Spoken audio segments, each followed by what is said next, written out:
Special intensive revision मतलब चुनाव आयोग वोटर लिस्ट में शुद्धिकरण के लिए जो ड्राइव अब देश भर में चला रहा है, उसका पहला परिणाम बिहार से आ चुका है।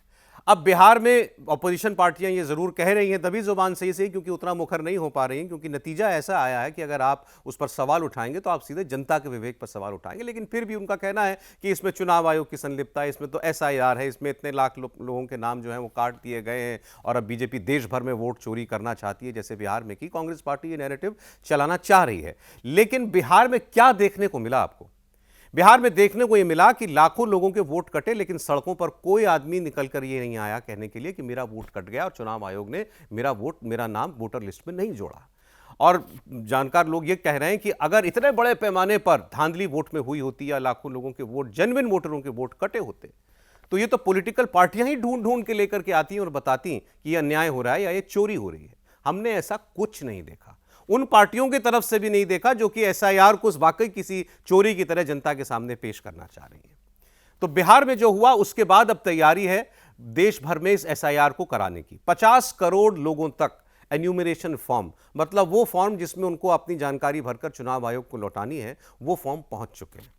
पिछले लोकसभा इलेक्शन के चुनाव में, लोकसभा चुनाव में 2024 में देश में लगभग 100 करोड़ के आसपास वोटर थे और उनमें से 7 करोड़ के करीब आप बिहार के वोटरों को अगर आप निकाल दें तो 50% से ज़्यादा वोटरों के पास, वैलिड वोटर्स के पास वो फॉर्म पहुंच चुका है और उसको फॉर्म को लौटाने की जो प्रक्रिया है, उसकी जो तिथि है, वो भी नज़दीक आ रही है। अब इससे जिसको प्रॉब्लम आपको दिखाई देगी, आपको समझना चाहिए कि उसकी असल प्रॉब्लम क्या है। ममता बनर्जी, पश्चिम बंगाल में ममता बनर्जी मुख्यमंत्री हैं, 3 बार से चुनाव जीत रही हैं। इस बार एसआईआर की ड्राइव पश्चिम बंगाल में बड़ी तेजी से चल रही है। उन्होंने इसको एक मुद्दा बनाया और आज उन्होंने मुख्य चुनाव आयुक्त ज्ञानेश कुमार को एक चिट्ठी लिखी है और कहा है कि जो काम 3 साल में होना चाहिए था, चुनाव आयोग मतलब आप जबरदस्ती ब्लॉक लेवल अफसरों से वो 3 महीने में करा रहे हैं। लोगों के ऊपर इतना दबाव है काम का कि उनकी जान जा रही है, कोई खुदकुशी कर रहा है। उन्होंने इसको इतना बड़ा मुद्दा बनाया, लेकिन इसके पीछे की सच्चाई क्या है?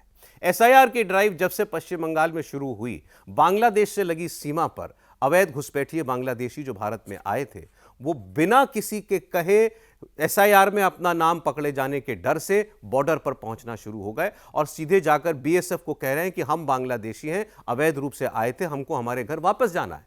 ये तब है जब किसी ने कोई कार्रवाई नहीं की, किसी पुलिस ने कोई उनकी धरपकड़ के लिए कोई ड्राइव नहीं चलाई। ये एसआईआर का असर है। आज कोई अगर इसके बावजूद ये कहता है कि बिहार में घुसपैठिए नहीं है, बिहार में अवैध रूप से रहने वाले बांग्लादेशी नहीं है, तो वो सिर्फ और सिर्फ झूठ नहीं बोल रहा, तो फिर क्या कर रहा है?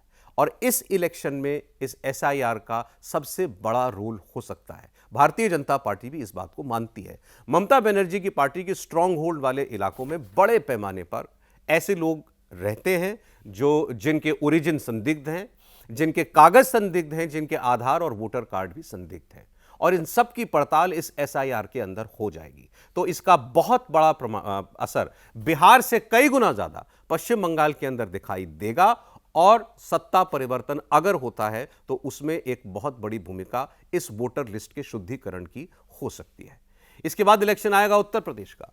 उत्तर प्रदेश में घुसपैठ किसी इस पश्चिम बंगाल की तरीके से कोई बड़ा मुद्दा नहीं है, ना उस प्रकार से वहाँ अवैध रूप से बांग्लादेशी या किसी और देश से आने वाले लोग रहते हैं। अब तक कम से कम इसकी ऐसी कोई चर्चा या जानकारी नहीं हुई है। लेकिन वोटर लिस्ट शुद्धिकरण जहाँ भी होगा, उसका असर आपको चुनाव के नतीजों में बेहतर नतीजे के रूप में दिखाई देगा। उत्तर प्रदेश में एसआईआर ना सही, लेकिन बिहार के चुनाव के नतीजों से दोनों ही पक्षों ने काफी कुछ सबक लिया होगा, भारतीय जनता पार्टी ने भी और अखिलेश यादव ने भी। अखिलेश यादव को यह दिखाई दिया है कि हिंदी बेल्ट के अंदर बिहार जैसे प्रदेश में, जहां भारतीय जनता पार्टी कभी भी नंबर 1 पार्टी नहीं बनी थी, इस चुनाव में वो जनता की पहली पसंद बन गई है। अखिलेश यादव ने खूब प्रचार किया था बिहार में जाकर, योगी आदित्यनाथ भी गए थे। योगी आदित्यनाथ जहां जहां गए 90% के स्ट्राइक रेट से वो सीटें बीजेपी जीती।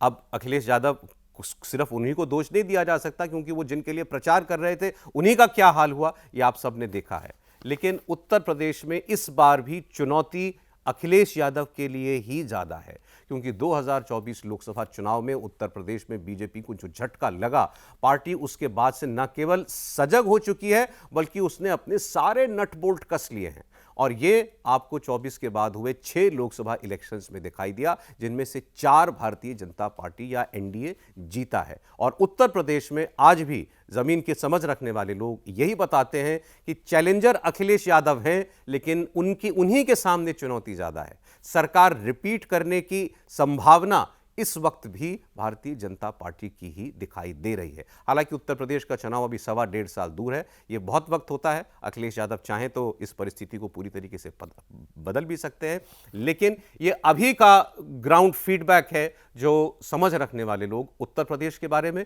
और बिहार के बारे में देते हैं।